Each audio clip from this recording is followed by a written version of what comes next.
Boa noite a todos e todas.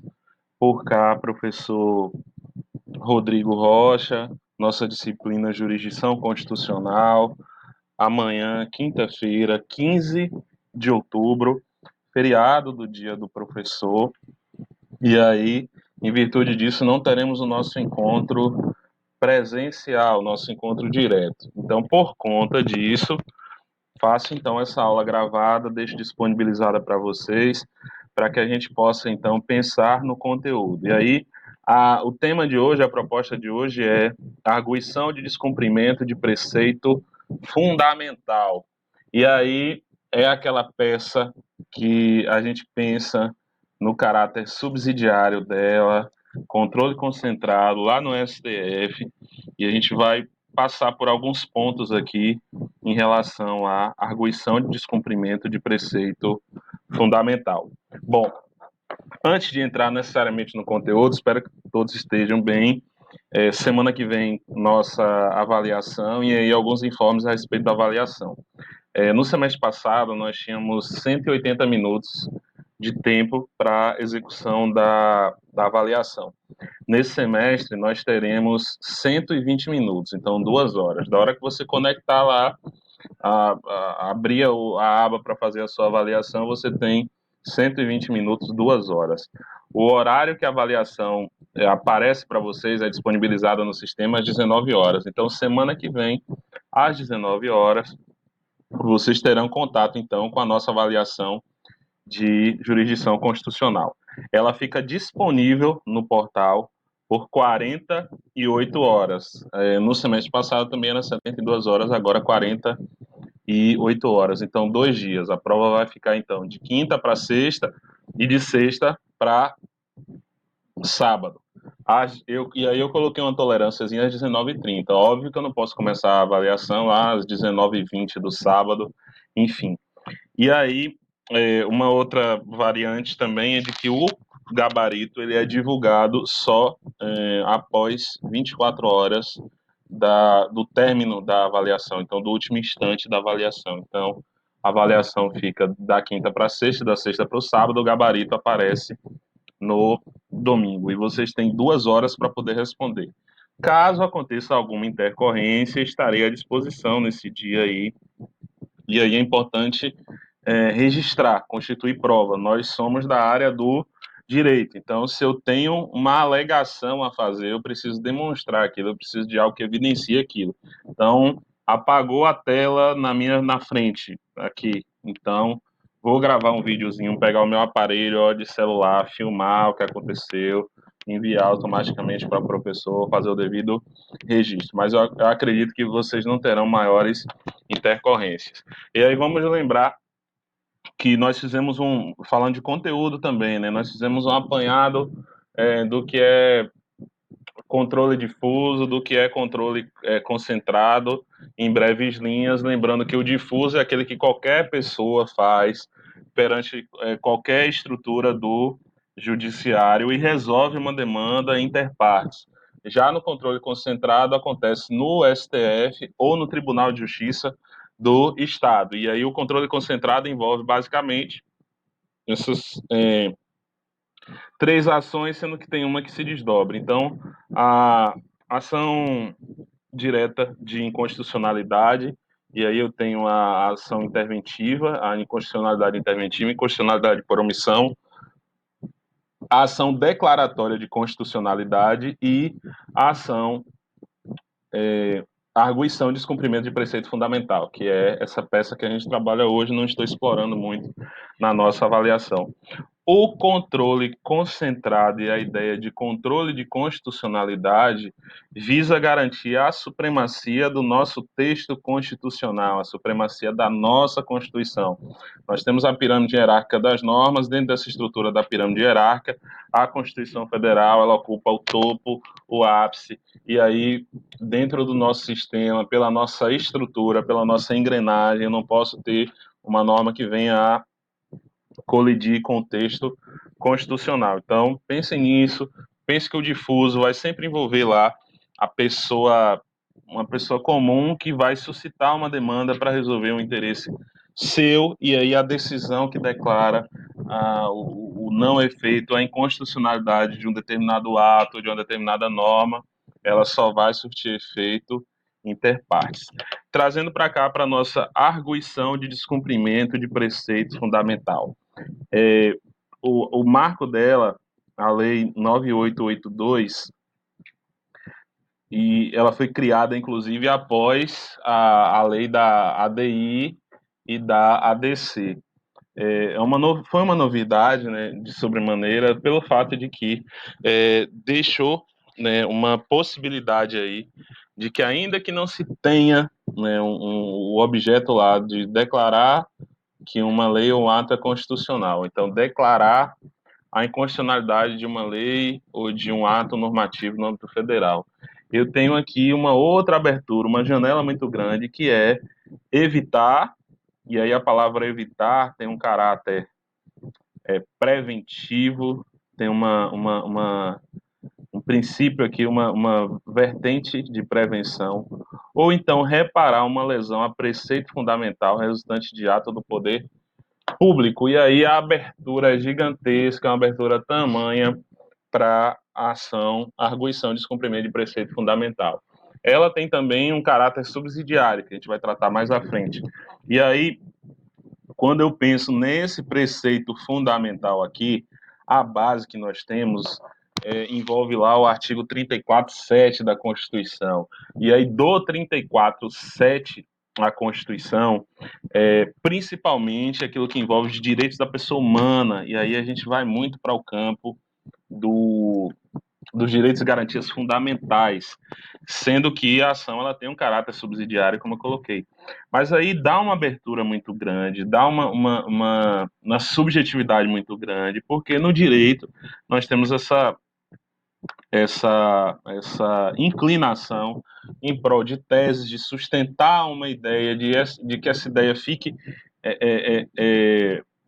presente, né, e destacada no tempo, no espaço. E aqui, então, criando-se uma tese, é possível, então, demonstrar ou tentar demonstrar a lesão a um preceito fundamental. Nessa ação também aqui é possível fazer um juízo de convencionalidade, que eu já coloquei esse material lá para vocês. Eu tenho uma norma a respeito de direitos humanos, um tratado internacional, enfim, que o Brasil fez parte. Todavia, o judiciário deixa de aplicar, o poder público, o executivo deixa de aplicar, já foi referendado na ordem interna, seguiu a ritualística toda, e aí pela DPF também a gente consegue fazer esse juízo de convencionalidade, dizer assim, olha, está conforme a Constituição e esse ato aí que não aplica, lesiona e fere preceito fundamental, direitos da pessoa. E aí, lembrando de novo esse quadro aqui cansativo, tem questão na avaliação a respeito disso, falando também da avaliação, até por conta dessa ausência desse momento presencial que eu comentei com vocês, que na última aula nós faríamos um sorteio daqueles pontos lá da ADI, qual daquelas que eu coloquei no texto base seria então utilizada ou sorteada para que nós pudéssemos fazer uma questão aberta. Então, já que nós não tivemos esse momento, a avaliação toda fechada, 8 questões objetivas. E aí, lembrar da figura dos legitimados, eu acredito que vocês encontrarão uma ou duas questões perguntando a respeito desses legitimados aqui. Então, são 3 pessoas, são 3 mesas e são 3 entes. E aí, as pessoas, presidente, governador, Procurador-Geral da República. 3 mesas, sistema bicameral, Câmara dos Deputados e Senado, depois mesa da Assembleia Legislativa de Estado e da Câmara Legislativa do Distrito Federal. Fechou 3 mesas. Depois, 3 entes, partido político, OAB, e aí, no caso, confederação sindical ou entidade de classe ou entidade de classe no âmbito nacional, presente em pelo menos 9 estados. E aí, lembre da figura da questão das entidades de classe, que elas precisam ter uma espécie de pertinência temática, né, para poder discutir um assunto aí em sede de controle concentrado de constitucionalidade. Então, por favor, lembrem desse quadrinho aqui, utilizem aí a cola. Então, se for seguir por essa linha de universais e especiais, eu tenho as estruturas federais aqui no campo dos universais, né? O âmbito federal e depois mais partido político Conselho Federal da OAB, que aí não faz parte do poder público, em especial estrutura de Estado, governo do Estado, a mesa de Assembleia Legislativa ou de Câmara do Distrito Federal e aí Confederação Sindical, entidade de classe. Ou então as três pessoas, três mesas e três entes, três estruturas. Fica assim, queiram se lembrar disso, a gente repete isso desde a primeira aula nossa. E aí eu tenho então uma ADPF preventiva dentro da divisão da estrutura e eu tenho uma DPF repressiva. Do ponto de vista preventivo, estamos então lá utilizando, lembrando dessa palavra aqui, se concentrando nela, evitar lesão a preceito fundamental. Então, procuro de uma maneira preventiva evitar lesão a preceito fundamental. De que forma eu posso imaginar isso? Bom, existe lá um comportamento do poder público que, por meio de um ato normativo, ele venha a extinguir algum direito da pessoa, ou então esse ato normativo, ele afete algum direito da pessoa, e aí é possível, subsidiariamente, né, não cabendo a DIN, não cabendo a DC, entrar em cena a DPF. Ou então, digamos que esse mesmo ato ele já é vigente, já surte efeito no mundo material. Então, visa-se aqui reparar essa lesão a um preceito fundamental. E aí, toda vez que pensar ou querer imaginar o que é que seria esse preceito fundamental, a base que nós temos é principalmente o 34.7 da nossa Constituição. E aí, princípios fundamentais da República Federativa do Brasil, é uma base, direitos e garantias fundamentais, e 34.7, que são os princípios sensíveis. Forma republicana, sistema representativo, direito da pessoa humana, uma forte ligação aqui, então, com direitos e garantias fundamentais, autonomia municipal, prestação de contas e aplicação do mínimo em relação à saúde e educação. Mas o que nós temos mais familiaridade, o que nós temos mais contato é aqui com o ponto do direito da pessoa humana, que consequentemente tem um vínculo aqui com direitos e garantias fundamentais. Então, são os principais marcos jurídicos ou bases que servem lá para sustentar o cabimento da ADPF. E aí, eu tenho essa abertura de todo tamanho em relação a os temas de base, direito da pessoa humana e direitos e garantias fundamentais. E aí preciso também ficar olhando para essa imagem e pensar que lá, se tiver alguma questão na prova, muito provavelmente o enredo vai envolver uma narrativa, contar uma historinha, e aí nessa historinha haverá um ato do poder público que está prestes a lesar, e aí a DPF entraria em cena do ponto de vista preventivo, ou então lesou direito e garantia fundamental, ou então direitos da pessoa humana, praticamente essa mesma ligação, né? A base que se vai consultar é lá aquele ponto da nossa Constituição que trata dos direitos e garantias fundamentais, direitos sociais e assim segue. Com alguns exemplos aqui a gente consegue deixar de forma mais explícita, né, o olhar e a compreensão em torno desse assunto. Então, a base, reparar ou evitar lesão a preceito fundamental. O que nós temos de preceito fundamental? Princípios fundamentais da República, não é comum encontrar nenhum ponto ou nenhuma DPF direcionada aqui mencionando, né, essa base, direitos e garantias fundamentais, e aí depois a gente desce para o 34, inciso 7. Forma republicana, também não muito comum, sistema representativo e regime democrático, direitos da pessoa humana, sim, muita evidência nesse sentido. autonomia municipal, prestação de contas da administração, aplicação do mínimo em saúde e educação. E aí, o que eu posso, então, a, fazer o uso, na verdade, utilizar a, a DPF?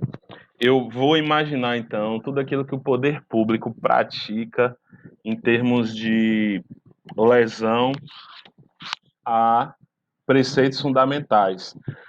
E aí eu tenho que tentar observar também, ou fazer uma espécie de contraponto com o que a lei vai me trazer em relação a não cabimento de ADPF. E aí não cabe a ADPF se houver outro meio. A ADPF é uma ação residual ou subsidiária. Então, primeiro eu tenho que verificar, cabe a DIN genérica, interventiva, por omissão, cabe. Se bem que tanto a por omissão e a de por omissão e a DPF, elas têm até uma similitude também, já já a gente aponta ou discute um pouco disso. Cabe a DC? Se cabe, a DPF, nesse caso, ela não entra em cena. Para revisar ou cancelar a súmula vinculante, não é uso da DPF, o STF provocado ou por iniciativa própria que cancela uma súmula vinculante. Demanda que envolva particular, nesse caso eu não posso atacar um ato de um particular, eu só posso atacar comportamento que lesa preceito fundamental resultante de ato de poder público. Ato legislativo também ainda em formação, não cabe a DPF, porque aí eu posso pensar de que esse próprio ato normativo ele não se consubstanciou no tempo, ele não existe ainda no mundo material, ele não tem um efeito.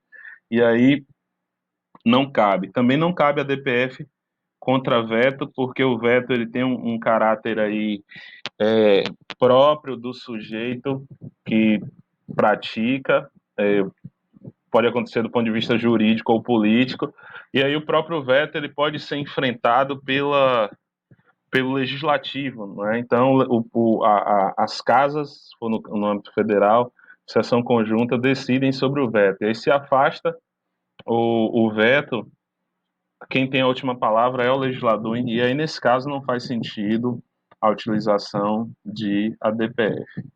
E aí, um pequeno resuminho aqui, se uma lei municipal, e aí lembrando daquela conversa nossa, como é que uma demanda de norma de lei de município chega até o STF? Bom, alguém suscitou o controle concentrado dela perante o Tribunal de Justiça do Estado.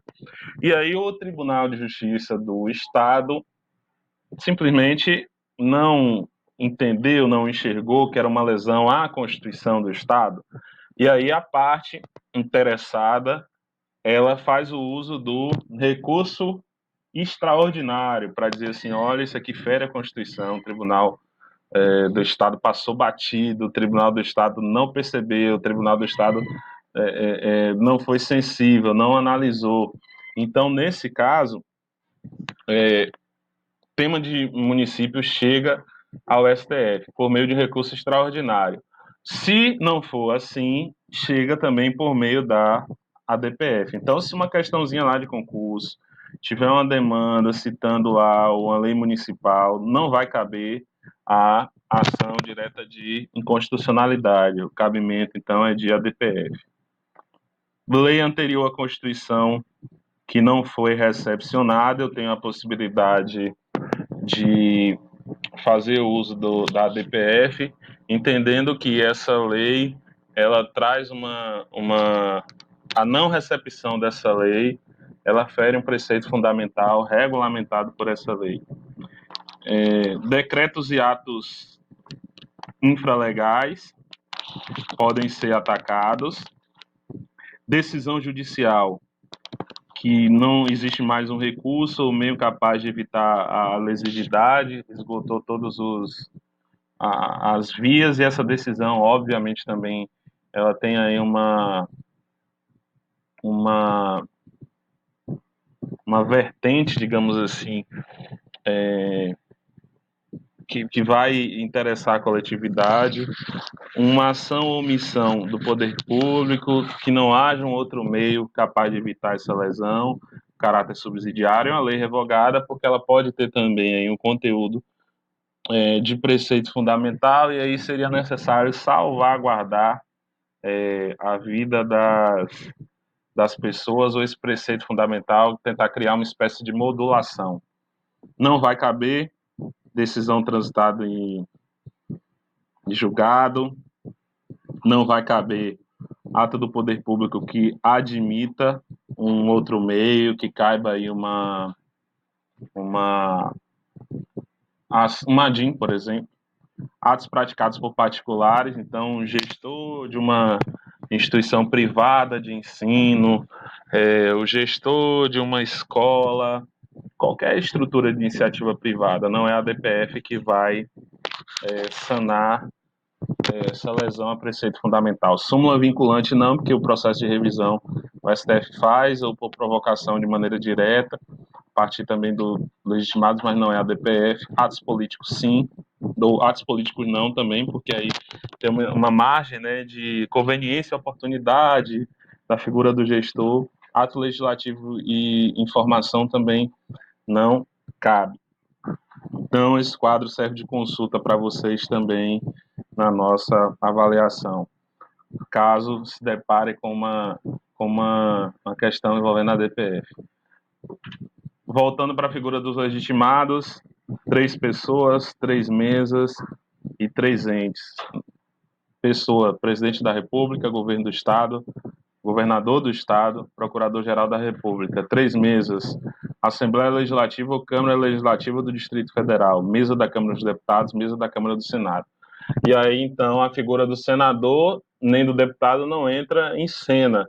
O que possui legitimidade é a mesa de cada uma das casas. Conselho Federal da OAB, partido político com representação no Congresso, confederação sindical, entidade de classe no âmbito nacional, que a gente já tratou. Bom, o que deve conter na petição da DPF? E aí eu já comentei com vocês que a DPF é uma peça do meu sonho. Eu tenho o desejo aí de uma hora dessas, representando uma entidade de classe, uma confederação sindical, talvez contratado por um partido político, escrever, redigir mesmo uma ADPF. E aí ela precisa apresentar qual o preceito fundamental que se considera violado por parte do poder público, lembrando aí que não se aplica para particular. O ato que se questiona também do poder público a partir dessa ADPF. A prova da violação do preceito fundamental. E aí, nesse caso, a gente sempre diz, né, que faz-se um controle abstrato, né, não é visando o caso concreto, mas ataca-se o ato, a norma, mas aqui é necessária uma demonstração dessa lesão ao preceito fundamental. Então, eu tenho lá que ter evidências diversas, levar para o caso do ADPF 347, né, o que ficou comprovado, a população carcerária do país, lesão a direitos da pessoa encarcerada, que tem uma custódia de responsabilidade do Estado, e aí esse próprio Estado ele não cuida dessas pessoas da maneira devida, não tem a devida assistência, enfim, e aí como é que se comprova isso? Notícias, fatos relacionados a massacre em presídio, como foi o caso da ADPF 347, que trouxe a teoria do estado de coisa inconstitucional para o direito brasileiro. E pedido e suas especificações, óbvio, né, toda peça é uma peça inicial, o pedido e as especificações, e uma espécie de controvérsia também, se puder ou se for possível, a respeito da controvérsia jurídica relevante, a respeito da aplicação do preceito fundamental. Então, essa divergência, né, em relação à aplicação de um determinado preceito, de uma estrutura para outra, do poder público. Mas, principalmente, esse preceito fundamental violado, o ato que se questiona e a prova também da violação desse preceito fundamental, para que o relator, assim que receber, admita logo, aprecie a medida cautelar, se tiver, e a partir disso, então, o assunto passe a ter evidência dentro da nossa estrutura de controle concentrado. Se a petição é inepta ou manifestamente improcedente, será indeferida e cabe agravo. E aí, de decisão interlocutória, lá do processo civil, e aí eu não sei qual é a cadeira específica do processo civil, mas de decisão que não resolve, que não finda o mérito de uma decisão no decorrer do processo, cabe agravo. Pense nisso para uma questão aí geral. E aí, nesse caso,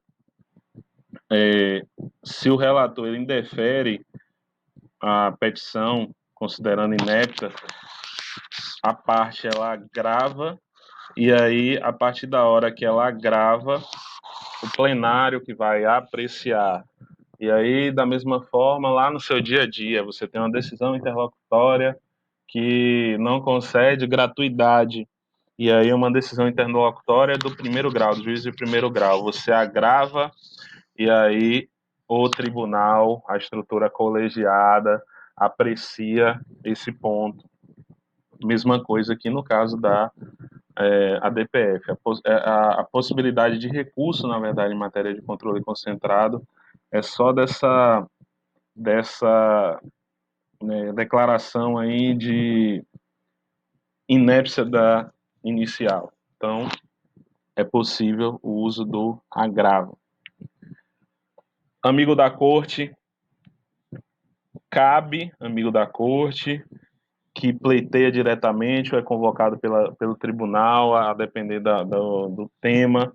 Essa figura do amigo da corte nós já discutimos bastante. Antes só cabia só a parte da lei da ADIM que mencionava, e depois a parte da ADC não mencionava. Essa lei própria nossa da ADPF menciona, e aí o STF também já reconheceu, pela similitude aí das ações e o sentido do controle concentrado, essa figura do amigo da causa. E aí, esse amigo da causa, lembrando de novo para vocês, não pode recorrer, não pode fazer aditamento, não pode entrar, né, nessa demanda, nessa discussão, após a DPF estar pautada para julgamento. E aqui, por uma razão bem óbvia, pelo fato de que, se já está pautado para julgamento, a possibilidade dele colaborar com a discussão já não é mais tamanho, então já não teria mais utilidade. A figura do amigo da causa, muito comum também a DPF, considerando a abertura dos temas e principalmente, né, questões envolvendo direitos humanos, direitos e garantias fundamentais. Então, muitas entidades, mas muitas mesmo, muitas entidades relacionadas a defesa dos direitos humanos, associação de advogados, como naquele caso lá da ADC, que eu mostrei para vocês, 43 e 44 na semana passada, que discutia a constitucionalidade do 293 do CPP, e aí, consequentemente, beneficiou o Lula, o Luiz Inácio Lula da Silva, com o tema recolhimento à prisão a partir da condenação em segunda instância. Lá tinham muitos amigos da causa, a DPF também é muito comum, essa figura aqui do amigo da causa. Mudança bem-vinda, inclusive, a partir do nosso CPC também, né, que referendou essa figura do amigo da causa. Sobre a medida cautelar, determinar que juízes e tribunais suspendam andamentos de processos e decisões judiciais que apresente relação com a matéria da DPF. E aí, nesse caso, ações em andamento. E essas ações em andamento precisam ter essa vinculação, esse link com o ponto que a DPF trata, o ponto que a DPF discute. Decisões judiciais, o STF pode suspender também, salvo aquelas que já transitaram em julgado por uma questão de segurança jurídica. Qualquer outra medida que entender conveniente, e aí qualquer outra medida que achar conveniente, dá uma abertura também para a corte, para que possa, na verdade, fazer também ter atos, né, cautelares até direcionados ao poder público, né, para que tome alguma providência, para que se comporte de maneira tal ou deixe de se comportar de maneira tal em relação àquele tema, enquanto o assunto não for julgado. Maioria absoluta para conceder a cautelar, sendo necessário ter pelo menos a presença de um quórum de 8 ministros. Lembrando que são 11 os ministros lá no STF. O ministro relator, nos casos de urgência ou perigo de lesão grave, ele pode também deferir uma medida cautelar, mas geralmente é via de exceção, porque esse sujeito ele precisaria fundamentar muito por que ele tomou essa medida. Procurador-Geral da República e Advogado-Geral da União são ouvidos, nesse caso aqui, por conta do artigo e por força do artigo 103 da Constituição Federal. Então, Procurador-Geral da República, Advogado-Geral da União são ouvidos em demandas envolvendo a DPF. O efeito, tudo aquilo que envolve controle concentrado, na verdade, efeito vinculante, erga omnes, e aí se a lei ela fere um princípio fundamental, o efeito, nesse caso da decisão, é um efeito retroativo, o ex tunc, retroage ex nunc, não retroage. Então, se é inconstitucional, retroage, inclusive, para interferir todos os atos consubstanciados a partir dessa lei. E aí, lembrando que cabe, inclusive, para a lei municipal aqui. Então, pense na abertura que nós temos dos temas relacionados à DPF. Se ferir preceito fundamental, temos então a possibilidade de ADPF. Alguns exemplos, como o caso de município, que cria lá uma lei absurda proibindo escola de educar falando de diversidade, por entender que isso é um conteúdo, sei lá, esquerdista, né? Vamos colocar assim. E aí, nesse caso, a DPF. Então, muitas demandas também para atacar lei de município. E aí, óbvio, você mora na cidade tal, essa cidade tal lhe aparece com uma lei absurda, e aí, na condição de cidadão, você vai procurar, então, um legitimado para que esse legitimado analise a lesão a preceito fundamental, e aí, por meio de uma ação, uma DPF preventiva ou repressiva, ataque essa lei do município. E aí, para isso, gente, que nós temos essas entidades mesmo de terceiro setor, tão demonizada nos tempos de hoje, inclusive, né, mas associação de defesa de pessoa com deficiência, movimento de LGBT, grupos indígenas, vulneráveis, né, vamos colocar assim, né, grupo idoso, figura do idoso, criança e adolescente, movimento de mulheres, um grupo gigantesco. Ou então, se você não encontra nenhuma entidade dessas, né, com representação aí no território nacional, pelo menos 9 estados, pode pensar também em levar o assunto para a OAB. Então, faz carta, faz manifesto, registra tudo isso, encaminha para a OAB local, que aí pode tentar um contato com toda a OAB local, inclusive, toda subseção tem a figura lá de alguém que ou conhece um conselheiro federal da OAB, ou então possui um integrante seu que também é conselheiro federal, e aí esse conselheiro federal ele pode levar para o Conselho Federal da Ordem dos Advogados do Brasil para poder atacar esse ato. Então, a possibilidade aí de atacar lei de município que fere preceito fundamental, e aí se pensar naquele leque inteiro de preceitos fundamentais que mais tem evidência, digamos assim, que mais é utilizado são temas relacionados a direitos da pessoa humana ou direitos e garantias fundamentais, do 5º ao 17, né, da nossa Constituição, mas principalmente artigo 5º, artigo 6º e artigo 7º da nossa Constituição. A decisão aqui em sede ADPF, maioria absoluta, 6, já que o universo totaliza 11 ministros, e é necessário para que haja, né, uma sessão de apreciação, de análise, a presença de pelo menos 8 ministros lá do Supremo Tribunal Federal. Se não for alcançado o quantitativo, o que acontece? Aquela sessão é suspensa até que haja o quantitativo mínimo de 8 ministros aqui, e assim vale também para as demais ações de controle concentrado. Modulação dos efeitos constitucionais.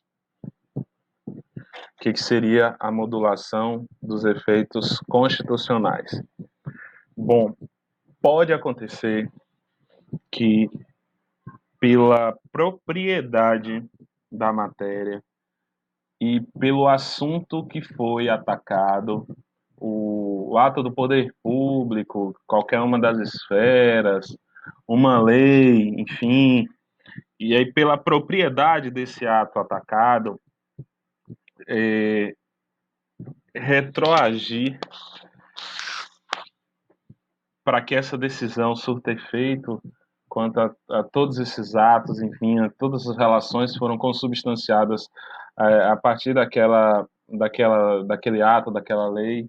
Se for retroagir de maneira total, pode causar também muitos danos. E aí é possível haver uma moldura ou uma modulação, de modular mesmo, de dizer assim, vamos definir aqui um lapso temporal, vamos definir até uma categorização de para quais pontos essa decisão retroage e o quanto que retroage. E aí é possível, inclusive, discutir que a decisão ela tem um outro momento, inclusive, para poder surtir efeito, se até o trânsito julgado, ou se fixar um momento para frente, ou então de definir até o quanto que o limite desse retroagir da decisão. E aí, nesse caso, é preciso voto de 2/3 de 8 ministros para modular o efeito dessa decisão. Limitar a retroatividade, ou então não produzir efeitos retroativos, deixar de ser TUNC para ser NUNC, ou até mesmo efeitos futuros. Então, esperar e demarcar, inclusive, um tempo para que essa decisão ela possa surtir efeitos. E aí, se eu parar para pensar, professor, eu queria entender o porquê da modulação, né? A modulação se alia a quê?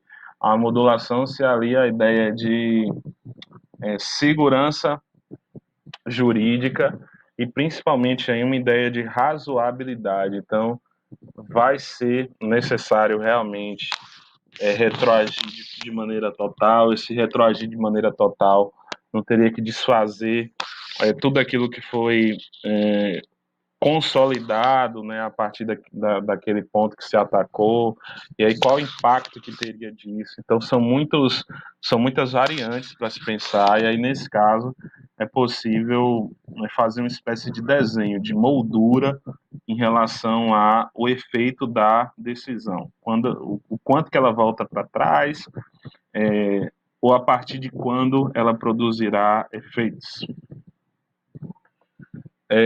Tema fantástico aí para ser discutido. A DPF 442, Partido PSOL, Instituto ANES. Questiona, nesse caso, a manutenção do artigo 124 e 126, que criminaliza o aborto e abre apenas 3 exceções, né? Caso de estupro, e o caso de risco da vida da gestante e anencefalia, que foi incluído a posterior, né, até pela DPF número 54, que é do hoje ministro Luiz Roberto Barroso. E ele na condição de advogado também de algum partido que eu não me recordo agora. A polarização desse nosso país coloca esse tema aqui como se fosse praticamente um absurdo, né? Então a ideia parar para discutir aborto hoje é quase como se fosse um absurdo.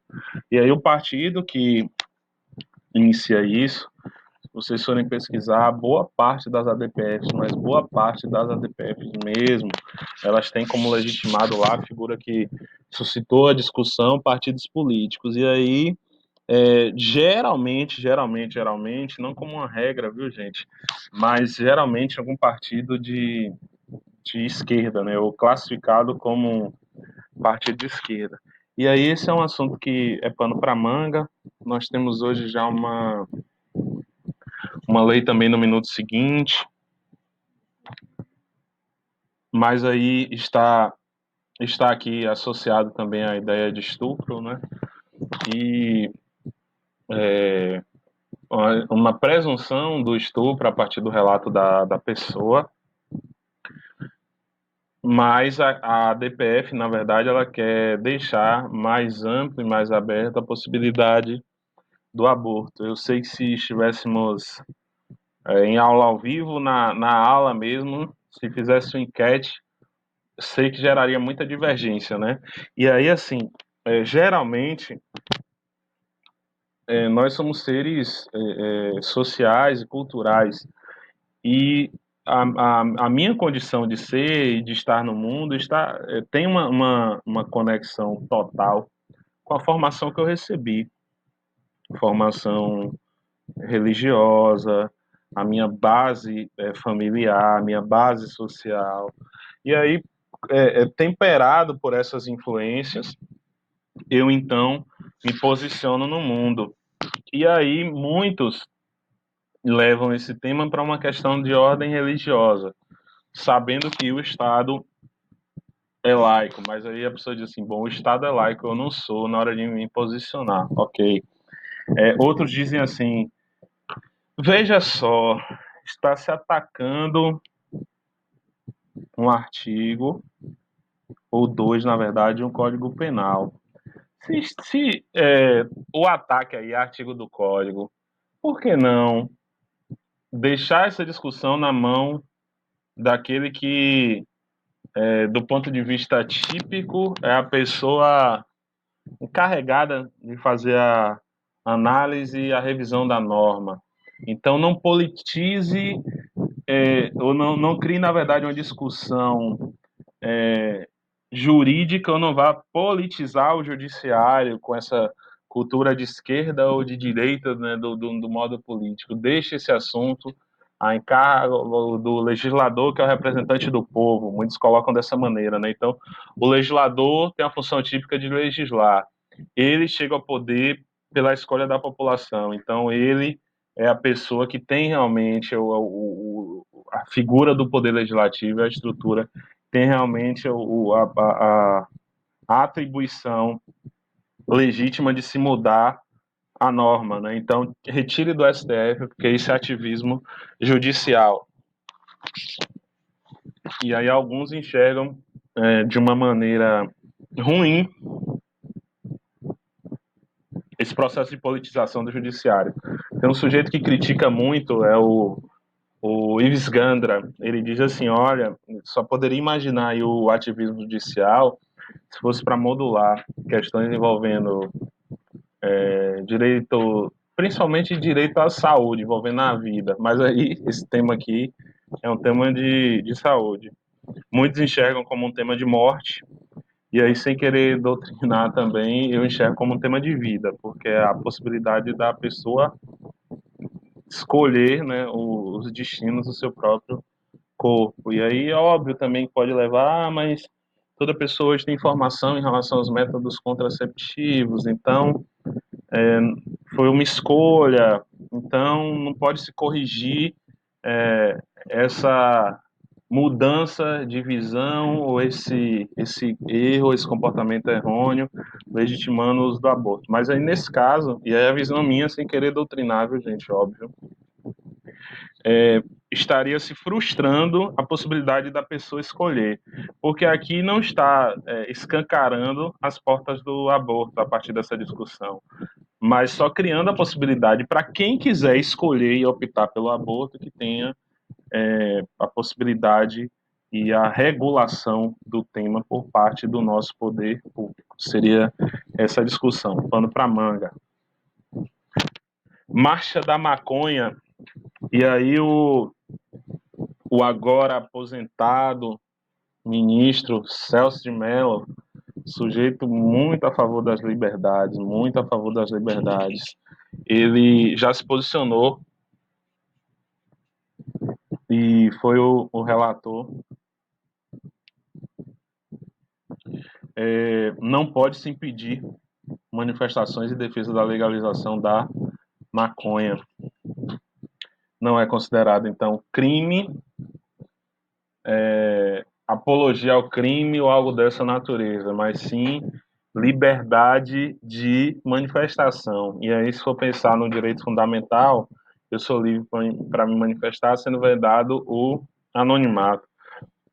Deixem as pessoas livres e, se porventura algum ato do poder público, nesse caso, impedir a marcha da maconha, seria um cerceamento desse direito de manifestação. A DPF 187 da marcha da maconha é decidida. O tema que eu mencionei aqui para vocês, do aborto, e aí um movimento de mulheres pró-aborto, não como um esgaçar, um escancarar do assunto, mas só dá a possibilidade da pessoa, no caso da mulher, de fazer essa escolha. Tema gênero na educação. Esse gênero na educação que eu citei para vocês, município de Petrolina, que proibiu discussão de gênero na educação, Foz do Iguaçu, Londrina também no Paraná. Aí olha o Paraná de novo protagonizando cenas dentro dessa nossa federação. E aí, essas ADPFs muito provavelmente serão julgadas em conjunto, mesmo tema, mesma causa de pedir, e acredito eu que provavelmente o STF vai se posicionar de que município fere preceito fundamental quando cria uma lei que proíbe a educação de gênero, o ensino sobre gênero, né, menções sobre gênero na educação. E aí essa ADPF, olha aqui a importância do terceiro setor, né? Essa ANAJURE aqui, Associação Nacional dos Juristas Evangélicos, provavelmente deve ter representação em pelo menos 9 estados da federação, e aí, consequentemente, ela tem lá uma espécie de petição, e aí cabe até um questionamento, né? Aquelas petições, gente, de petições de coleta de assinatura, né? Assine aqui quem é a favor da redução da mensalidade, assine aqui quem é a favor disso ou daquilo. Tem efeito jurídico ou não tem? E aí, como eu não tenho público, inclusive, eu meio que respondo, né? Não tem efeito jurídico. Tem uma espécie de pressão e de valoração moral, né? Ela tem muitos parlamentares, inclusive, usam das enquetes. O E-Cidadania, lá do Congresso Nacional, faz muitas enquetes. Você é a favor de tal coisa? Você é a favor de regulamentar tal coisa? Enfim, você é a favor do porte de arma? E aquilo ali serve de um termômetro, né? De sentir, na verdade, como é que está a visão popular em torno daquele assunto. Da mesma maneira, essas petições públicas aí desse site, tem muito parlamentar que quando tem um projeto de lei, alguém fez uma petição pública dessa e aí ele leva os carrinhos, né, que imprimiram não sei quantas mil assinaturas de pessoas, mas não tem um valor jurídico, exerce uma certa pressão, mostra como está o posicionamento da sociedade em relação àquele assunto, mas não tem um efeito jurídico. E aí essa associação tem até uma espécie de petição também. Juristas evangélicos deve ter representação em 9 estados, considerando o fato de que eles são amigos da causa e desses temas. E aí, nesse caso, constitucionalidade, eles têm uma nota, essa ANAJURE, que defende a constitucionalidade de leis estaduais e municipais que vedam, que proíbe a inclusão de ideologia de gênero na educação básica. Então, não pode discutir gênero na educação básica. E aí, esse assunto vai ser também apreciado e eu acredito que o STF vai reconhecer a inconstitucionalidade dessas leis e, consequentemente, que elas lesionam preceito fundamental. Essa questão dessa expressão. Figura aqui do caso dessas 600, a DPF 600, o tema é recente, julho do ano passado, contra essa lei, né, do município de Londrina, e quem é que está requerendo aqui? Confederação Nacional dos Trabalhadores da Educação, juristas pelos direitos humanos, de gays, lésbicas, bissexuais, transexuais, transgêneros, intersexuais, e aí já tem a figura também dos amigos da causa, né, Associação dos Juristas Evangélicos. Um outro tema evidente também do ano passado,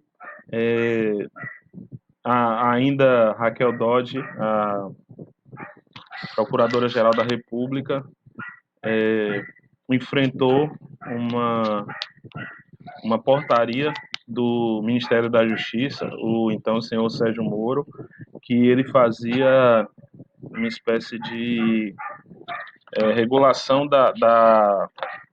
criava, na verdade, uma espécie de deportação sumária, né? Então, atropelava o procedimento, né, de deportação, e aí acho que ficava a cargo do Ministério da Justiça, né, fazer essa deportação sumária, sem passar por um procedimento.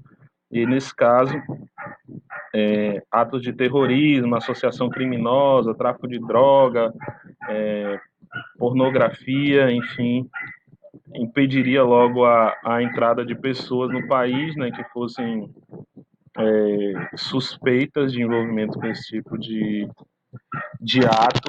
E aí, nesse caso, era mesmo só a própria estrutura do Ministério da Justiça, sem que a pessoa respondesse a qualquer processo, que promoveria aí essa deportação sumária. Um absurdo, e aí esse tema teria que ser legislado e não regulamentado também por meio de portaria. Tema de conselhos também do ano passado, recente, menos de um ano, ou pouco mais de um ano, na verdade, e nós tivemos o presidente da República alterando a forma de escolha, né, de Conselho da Criança e do Adolescente e de Conselho Nacional do Meio Ambiente.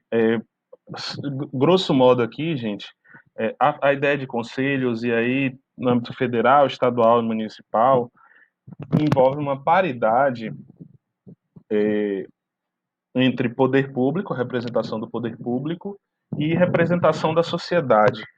O presidente ele encolheu representação da sociedade no Conselho Nacional de Direito da Criança e do Adolescente e no Conselho Nacional de Meio Ambiente.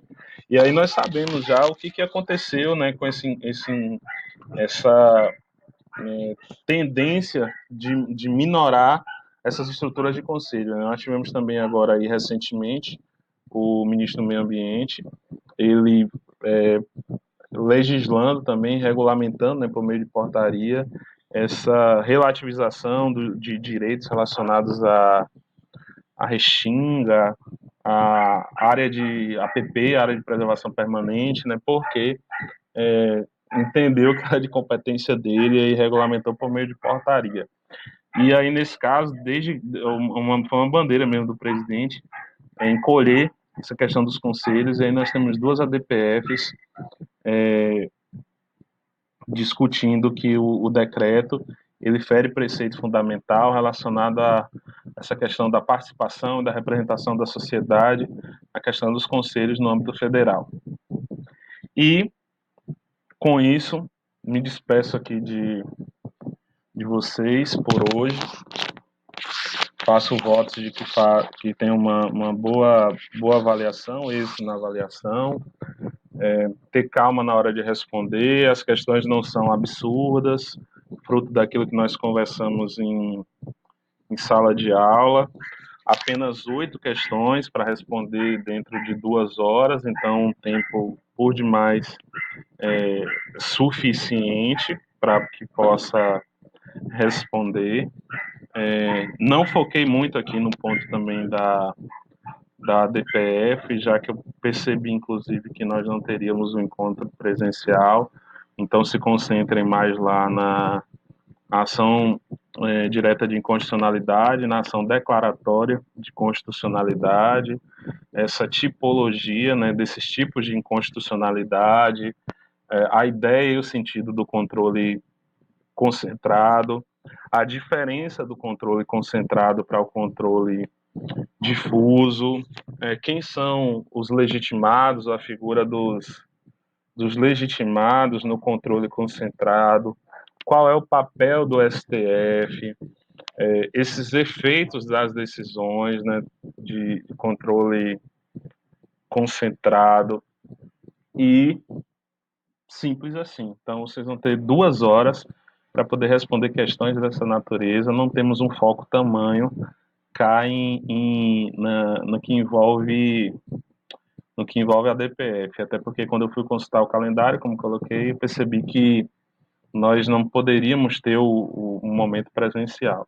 Então, foca lá na ADIM, ADC, a genérica, por omissão, interventiva também não tem nenhuma cobrança nesse sentido, mas principalmente a genérica e a por omissão. A por omissão até tem uma similitude com o tema ADPF aqui, e lembrando que quando couber uma outra ação de controle concentrado, no caso da ADIM e da ADC, não vai caber, então, a DPF. Ela tem um caráter residual, um caráter subsidiário. Então, na ausência da possibilidade das outras, entra em cena a DPF. E aí, no mais isso, não temos questões abertas, pensar na supremacia da nossa Constituição, no porquê que existe esse controle concentrado para proteger essa primazia da Constituição, supremacia da Constituição, a hegemonia da nossa Constituição. E desejo boa prova para todos, contem comigo, vou estar lá na semana que vem, no dia 21, à disposição também no horário da aula, e aí qualquer intercorrência, registre, tire foto, de preferência filme mesmo, a tela do computador, do dispositivo, para que a gente possa interferir e ajudar na medida do possível. Então, boa semana para todos, bons estudos e estamos juntos. Um abraço.